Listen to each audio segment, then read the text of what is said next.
Добрий день, чистовані русини і українці. Дальша наша бесіда, фактично продовження тих тем, котрі ми вже декілька разів знали подойняти на нашому YouTube-каналі. Ми будемо говорити за домашні завдання або домашні задачі, які поставила Європейська Унія про Україну.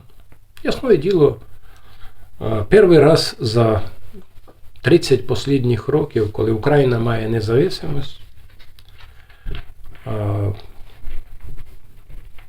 статистика показує факти, що більшість населення України голосує за те, щоб Україна у перспективі стала частю Європейської Унії і, ясне діло, частю системи оборони, то значить НАТО. Треба чітко повісти, що ті держави старої нової демократії, які від початку 2000-х років хотіли стати частю Європейської Унії і НАТО, мусили пройти доста много випробувань, аби стати повноцінними членами ЄС і НАТО. І в кожній державі то було по-своєму тяжко. Десь еліти не були, політичні еліти не були а то за традицією ми перейдемо на українську мову. Ще раз повторю по-українськи.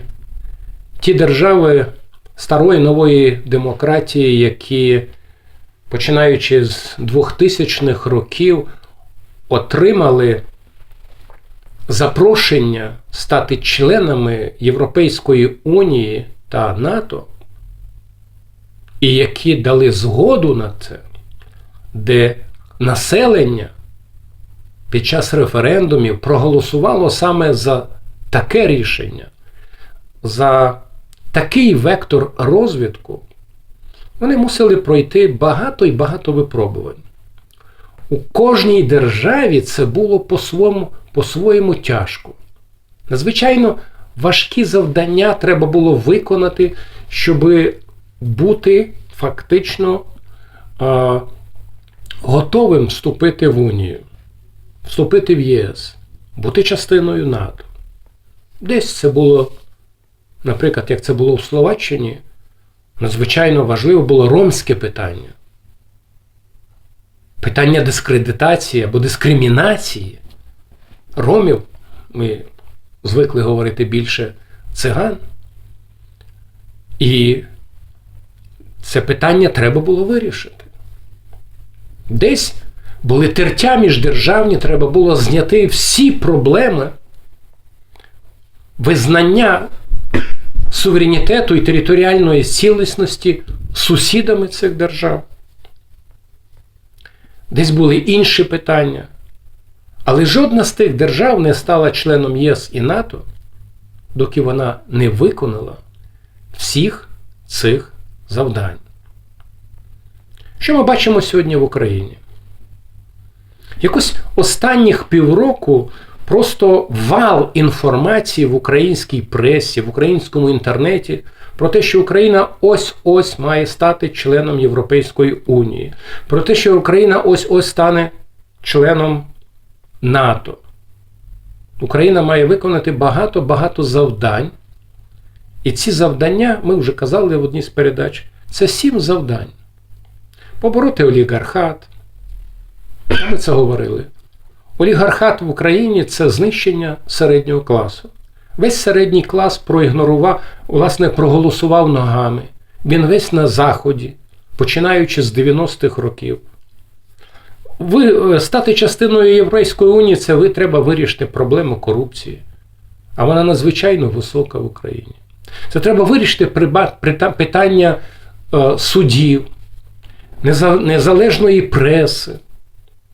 І також питання національних меншин.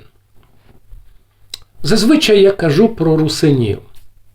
Русини – це одне з питань, яке треба визнати, вирішити, визнати русинів і вирішити це питання в Україні. Мабуть, без цього питання, як і без інших питань національних меншин, Україні не вдасться стати членом ЄС у ближній перспективі. І безумовно, що є сьогодні експерти, які кажуть, що 24-25 рік, але час пролетить дуже швидко, і ми побачимо, ні в 24-му, ні в 25-му році Україна не стане членом НАТО чи Європейської Унії. Є більш обережні експерти, які, друзі України, які кажуть, за умов постійної роботи, виконання домашніх завдань, можливо, в 29-му році би вже постало питання про визнання України іншими членами Європейської Унії як держави, яка відповідає всім стандартам Європейської Унії.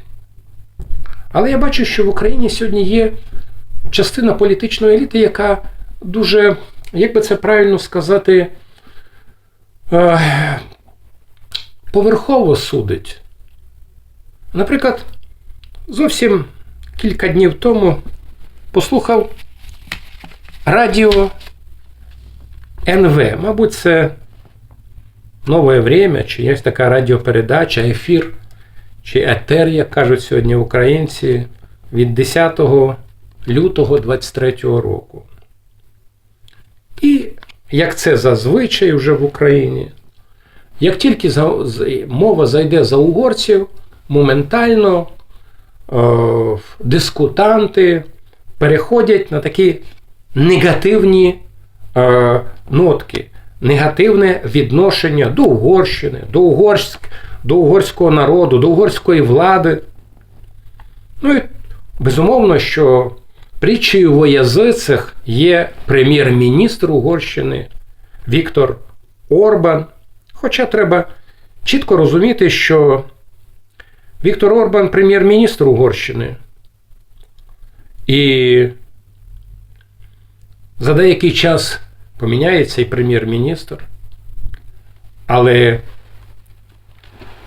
вирішувати угорське питання, як і інші питання, а зараз ми говоримо за питання національних меншин, Україні прийдеться. От така радіоефір НВ, два експерта, Сергій Фурса і Віталій Сич, розмірковують о перспективах України бути членами Європейської Унії. І коли річ заходить за Орбана, вони намагаються дискредитувати Орбана. Орбан не пускає Україну в Європейську Унію, Орбан блокує сесії НАТО і Україна-НАТО, тобто Україна постійно має якісь проблеми у цій області. І Орбан, як це тут, як два дискутанти кажуть, намагається або прикрашає свої виступи розповідями, що Україна в ЄС не потрапить, якщо не задовольнить угорські вимоги щодо нацменшин. Але, кажуть експерти, здається, це був Сергій Фурса, це зараз нікому насправді не цікаво. І ще як цікаво, шановні українські експерти, це цікаво. Ось перший фрагмент, де ви дійсно кажете, що це нікому не цікаво. Давайте покажемо його нашим глядачам. Але зараз... І може ще буде і після. І після, да. Але зараз він робить просто карколомну роботу. Єдине, чого мені не вистачило в цьому візиті, це щоб він відлупцював Орбана. Там, здається, по фоточкам він був дуже близький до цього. Принаймні, коли він тиснув руку і дивився на нього, я б не хотів бути на місці Орбана в той момент. Але, принаймні, я отримав задоволення від вигляду обличчя Орбана. Це була дуже кисла фізіономія. А розумієш, він же думає, чорт, ці ж фоточки побачить Путін, і мені ж менше грошей прийде на картку цього місяця. Бо я стою поруч з Зеленським. Да, я стою поруч з Зеленським, я там його якось підтримую. Вони намагалися це антиприкрасити розповідями, що Україна в ЄС не потрапить, якщо там не задовольнить угорські вимоги щодо нацменшин, але це зараз нікому не цікаво, насправді. Вони волають, і Орбан розуміє, що Путін буде злий, коли побачив ці фоточки. Як ви побачили, що це таке відношення до вирішення національних питань, типа, а що там? Чого ж нам переживати? У нас все схвачено, у нас ленд-ліз, у нас є допомога. Так, і ми всі переживаємо за Україну. І добре, що Україна отримує, як жертва анексії, отримує багато допомоги. Її має бути, мабуть, іще більше. Але якщо вже в Україні постійно звучить питання входження в ЄС і в НАТО, мабуть, серйозніше треба відноситися до того, чи відповідає Україна цим стандартам. І от подискутувавши, поговоривши про те, що це насправді національне питання, чи вирішення проблеми національних меншин зовсім не цікаве.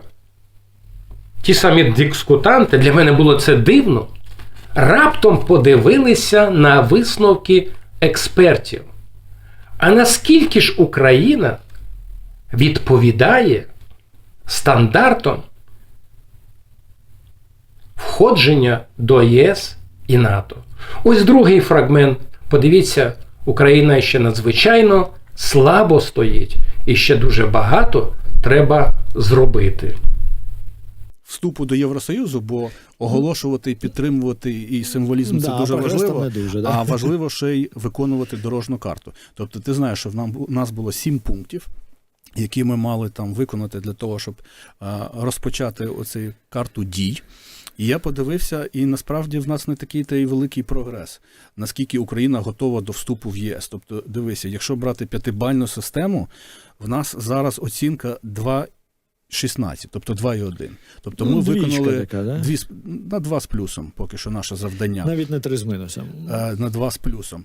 А якщо нас поставити в контекст географічний, там, європейський, то ми зараз набрали 69 балів із 100, я не знаю, це якісь інші різні системи виміру, і ми дійсно випереджаємо Грузію і Молдову, але в нас прогрес менший, ніж в Албанії. В нас 69 балів, в них 84. В Туреччині 94, але я не думаю, що Туреччина колись взагалі буде всерйоз розглядатися як потенційний член Євросоюзу. А в Сербії 98 і Чорногорія вже 99,5. Тобто вони майже все виконали, щоб вступити в Євросоюз. Так, сербам залишилося тільки позбутися росіян. Вони зараз, там була чудова стаття на «Європейській правді», вони дуже-дуже прискорюють домовленість з Косово, бо це є умова Європейського Союзу, там є план, де вони можуть помиритися з Косово, досить знайти величезний компроміс. І це якраз, зменшить вплив Росії, бо якщо в тебе там компроміс з Косово, тобі не потрібно вже Росію, і відкриє для них двері в Євросоюз. Тому, скоріш за все, ці серби, і чорногорці стануть перед нами, точно, членами Європейського Союзу, тим більше, що їх дуже-дуже лобіює Австрія, які там давні ще австро-угорські ці зв'язки. Тобто колишня метрополія, скажімо так. Вони активно хочуть, щоб вони вступили. Потім, мабуть, Албанія, а далі вже Україна. Так виглядає, що Чорногорія і Сербія вже майже готові, що їм залишилося, я не знаю скільки, там 2 роки. Бо коли казав наш прем'єр-міністр, що нам треба 2 роки, не виглядає, що нам треба. Виглядає, що нам треба набагато все ж таки більше. Бо Албанія навіть і Сербія, Чорногорія набагато більш готові до цього. І тут дивися, тут поділяються наш прогрес в різних напрямках на 5 кластерів. І найвищий з них – це просунутий рівень. І в нас там 0 розділів. Тобто ми ніде не просунулися до просунутого рівня. Добра відповідність законам Євросоюзу. В нас 4 розділи, помірна відповідність. В нас 5 розділів, деяка відповідність. Тобто це там на двічку. В нас 15 розділів і початковий рівень, це таке красиве слово, насправді це нічого не зроблено. Ще 8 розділів. Толерантна, бач. Тобто 15 плюс 8 – 23 розділи в нас на початковому рівні, чи деяка відповідність, і 0 на просунутому рівні. Тобто, окрім символізму, окрім того, що ми там Європа, з нами роблять селфі і все решта, нам ще треба зробити домашню роботу. І насправді іноді і деякі люди з Офісу Президента, мені здається, заважають її робити. Ти пам'ятаєш оцю історію з призначенням Рада доброчесності, мені здається, яка мала призначати суддей Конституційного суду, і там мала бути пропорція співвідношення 4 іноземця, 3 українця, а зробили 3-3, так, щоб Банкова і Офіс Президента могли блокувати призначення якихось суддів, яких там хочуть європейці просувати. Як я розумію... Ні, так, у європейців нема суддів, яких вони хочуть просувати. Вони просто хочуть блокувати корупціонерів або недоброчесних людей. І мати можливість точно заблокувати цих людей. А якщо ти не маєш можливості заблокувати, то туди втягнуть всяку нечисть, і ти не зможеш це зупинити. Тому у них нема судді Іванова, судді Сидоренка і Коваля.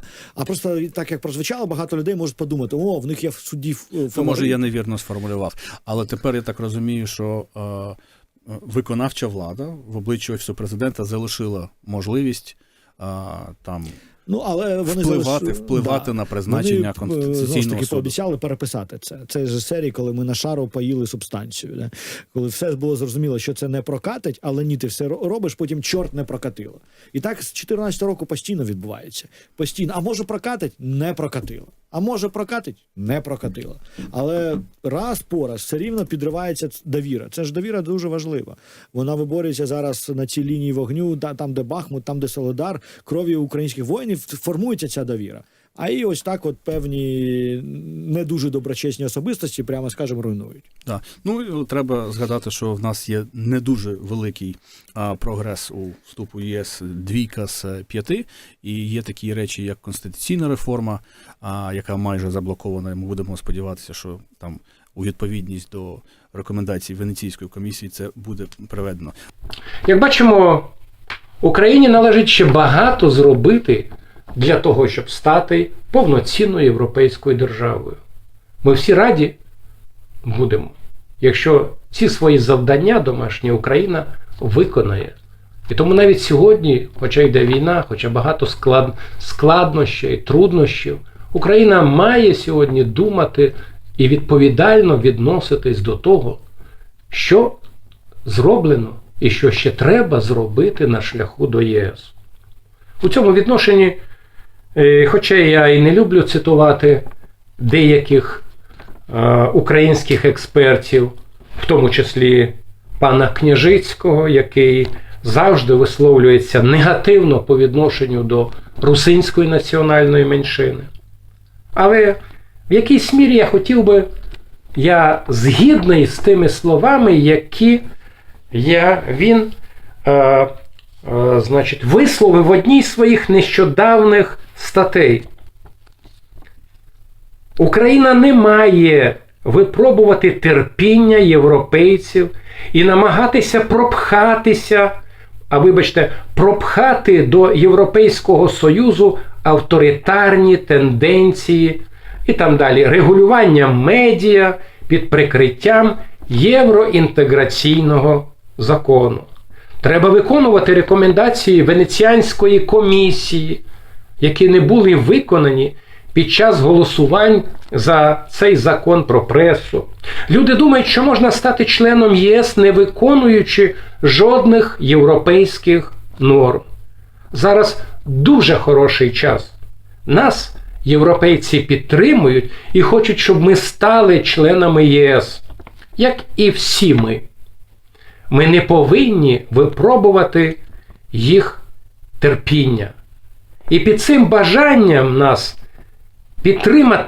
нас підтримати, намагатися пропхати до ЄС авторитарні тенденції, регулювання медіа, а я би додав і інші 7 завдань, домашніх завдань для української влади, для українського соціуму, для українських політиків на шляху до ЄС.